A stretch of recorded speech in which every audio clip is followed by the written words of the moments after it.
What's that in your hands? So I know what it yeah, is, but- so right in here is a Rubik's Cube. So this is kind of how Carrie and I kind of got to know each other, is that I'm kind of known as this person that can do it pretty fast. Hey, do you want to just mix it up for me really quick? So I struggle to even mix these up. It's all good. But I realized that this was not something I learned overnight. It was a movie that I watched, was The Pursuit of Happiness. It was happening right when I was out in high school. And there's a part of it where the guy just solves a Rubik's Cube in the middle of his job interview type thing. And I just thought it was the coolest thing in the world. I spent about a month just trying to figure out how to do a Rubik's Cube. Not going much through YouTube or anything, just trial and error. So you did a trial and error. Kind of. Well, I had help with other people that could solve it Okay. to like help me out with certain steps. I know 2 kids who did it, learned through YouTube. Okay. And They just learn like in do like it all a the time week. now. It's so crazy. Yeah. What color do you want to see first? Blue. Blue's my first. favorite. Okay. No problem at all. I always like to let people decide what. Sorry. No, you're good. What color they want to see first, and like I let them mix it up because I want them to feel like they're a part of the trick.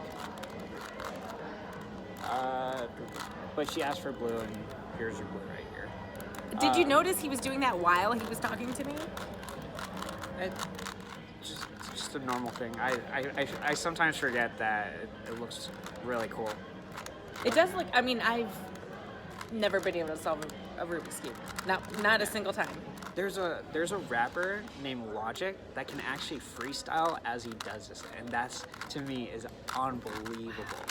Like in terms of like, because that takes so much thinking, and like it just makes it look like he's not putting in any effort whatsoever. And what you have to realize if you're looking at this, like, Francois is thinking about what he's saying. He's seeing the Rubik's Cube, so he's using his visual spatial skills. I guess that's how you solve a Rubik's Cube. Oh. And then, like what you see and the shape and the orientation. And then I think you use algorithms. Like, you know when you see certain patterns, that there's certain movements that you have to do. Mm-hmm. So he's thinking and processing all of these things at the same time while he's having a conversation. Yeah. So that's a really awesome brain right there. I'm glad you like it. I'm glad some of the teachers didn't think I was that smart growing up. Which is a shame. It happens. You can't please everybody in this world. Alright, so I'm almost done with this. Did you want me to do the rest eyes closed? Yeah! Okay. And if you can't tell on the video, his eyes really are closed. Yeah. 4 and then 1, 2, 3, I believe. Yeah. Look at that. And you said you do this sometimes when you're speaking? Like, yeah, so I did it. So in terms of speaking itself, what I've done before in the past is kind of just talk to students and kids, or pretty much anyone, what's the definition of success? And it kind of goes back to just the daily habits you do.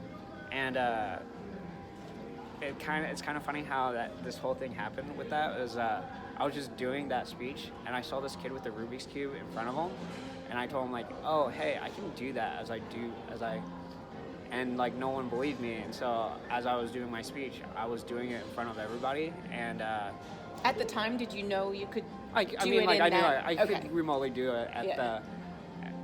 What I like realized is that, hey, I kind of use it as a crutch, so that like as I'm stumbling and getting to know the audience, they're all infatuated with my Rubik's Cube, and they're all paying attention to that. And so I realized that it just, after I get done and show everyone that, it seems like everyone likes to listen to me, whatever I have to say, just because it's just a little different. And again, the ending part with my eyes closed, I've never really seen anyone else do it besides me. And I just figured it out over time, where I'm like, oh yeah, there's a pattern to it, and if you do something over and over again, eventually you get to it. So, Do you have a photographic memory? Did I already ask you that? I don't think you have. Okay. I don't think I mean, like, if I did, then like reading would be a lot easier, right? I don't know. Not necessarily, because if you're struggling with reading the words.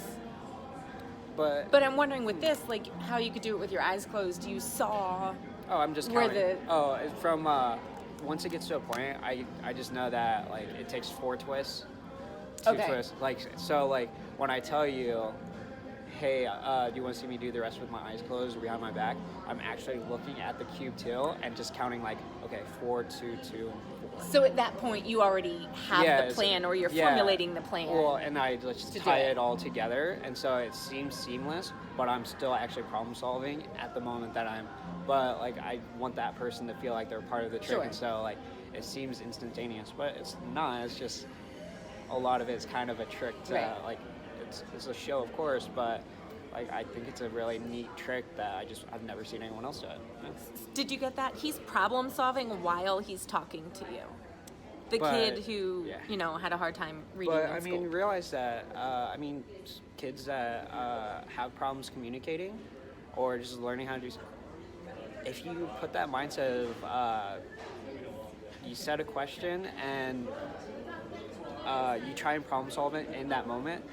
It's not easy, but it gets easier over time. And like the more stresses, the more often you put yourself in that situation, you'd be surprised how much more you're trying to accomplish. Or like you go after like, oh, cool, I crushed that conversation from my problem solving, and then like you just learn that like those skills like tie over to other facets of life. So.